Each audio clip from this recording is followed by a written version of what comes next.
Hello friend, आपका स्वागत है मेरे यूट्यूब चैनल में। आज हम लोग रासायनिक अभिक्रिया तथा रासायनिक समीकरण का भाग 2 देखेंगे। तो चलिए आज हम लोग पढ़ेंगे कि रासायनिक समीकरण कहते किसको हैं। इसको पहले एग्जाम्पल समझते फिर परिभाषा को देखेंगे। जैसे कि मान लीजिए आपको कोयला को गर्म करना या जलाना है ऑक्सीजन की उपस्थिति में,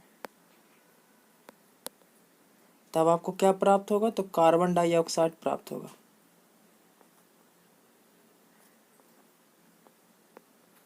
तो इस स्थिति में अगर आप इसको अक्षरों में लिखेंगे तो काफ़ी बड़ा लिखने में होगा।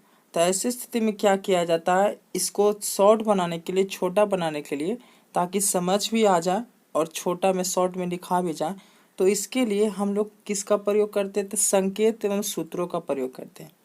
संकेत एवं किसका प्रयोग करते हैं? सूत्रों का।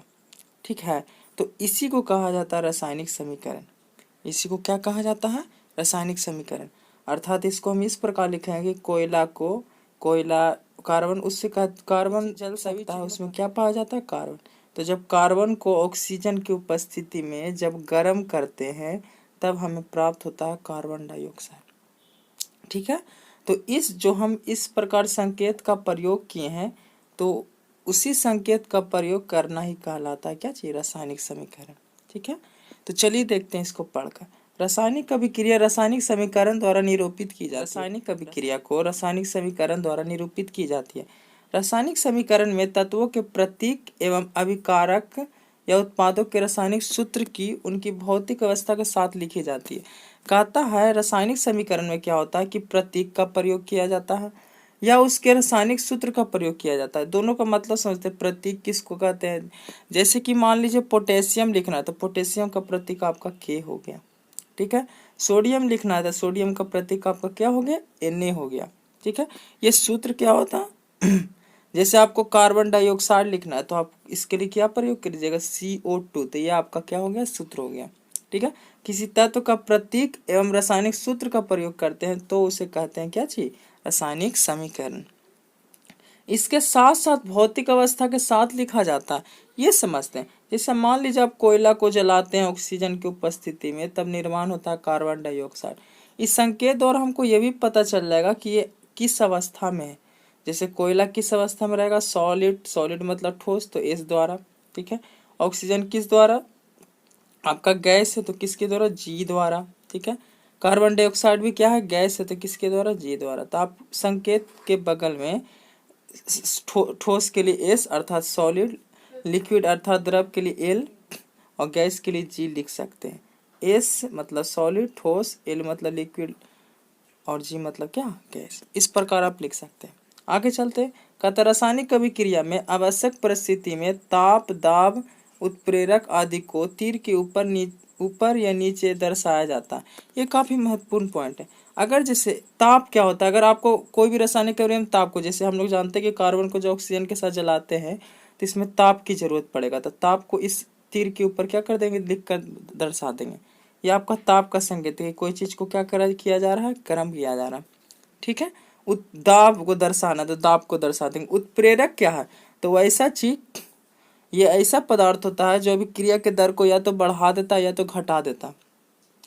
अभिक्रिया के दर को या तो क्या कर देगा? बढ़ा, मतलब अभिक्रिया के स्पीड को, वेग को बढ़ा देगा या तो क्या कर देगा? घटा देगा। तो इसको भी तीर के ऊपर क्या किया जाता है? लिख कर दर्शाया जाता, नीचे या क्या ऊपर। ठीक है, कहता रासायनिक अभिक्रिया को संतुलित करना। अब रासायनिक अभिक्रिया को संतुलित करना क्या है? तो कहता द्रव्यमान संरक्षण का नियम। किसी भी रासायनिक अभिक्रिया में द्रव्यमान का न तो निर्माण होता है न ही विनाश होता है। इसका कहने का मतलब कि जब भी रासायनिक अभिक्रिया होगा तो अभिक्रिया के पहले जितना द्रव्यमान होगा वही अभिक्रिया के बाद में उतना ही द्रव्यमान होना चाहिए, इस नियम के अनुसार। ठीक है, तो ऐसे स्थिति में क्या होता है? संतुलित करना जरूरी पड़ जाता है। तो इसके कुछ नियम होते हैं जिसको बारी बारी से हम लोग क्या करते हैं? समझते हैं। ठीक है, कहता है रासायनिक अभिक्रिया के पहले अभिकारक, पहले वाला अभिकारक, उसके बाद वाला को क्या कहा जाता है? उत्पाद। प्रत्येक तत्व के परमाणु की संख्या क्या होना चाहिए? समान होना चाहिए। जो हमने जब पहले जिक्र किया कि रासायनिक अभिक्रिया के पहले वाला को क्या कहते हैं? अभिकारक कहते हैं, और रासायनिक अभिक्रिया के बाद वाला को क्या कहते हैं, उत्पाद कहते हैं। तो दोनों के परमाणु की संख्या क्या होना चाहिए, समान होना चाहिए। ठीक है, इसको चरणबद्ध तरीका से बारी बारी समझते हैं। पहला पार्ट कहता रासायनिक समीकरण को लिखकर प्रत्येक सूत्र को चारों ओर बॉक्स बना लेंगे। एक बॉक्स बना लेंगे, जैसे कि उसमें लिखेंगे कि लोहा कितना है LHS में, हाइड्रोजन कितना है, ऑक्सीजन कितना है, और दूसरी तरफ भी लिखेंगे यह लोहा कितना, हाइड्रोजन कितना। तो चलिए इसको देखते हैं नेक्स्ट। यहाँ पर देखेंगे कि अगर LHS की बात किया जाए तो यहाँ पर लोहा कितना था, 1 था। ठीक है, अर्थात फेरस 1 था। लेकिन RHS में देखा जाता कितना था, 3 था। हाइड्रोजन कितना था, 2 था। फिर से देखिए उदाहरण लिख देते हैं, यही ना था, Fe प्लस H2O, Fe3O4 और प्लस H2।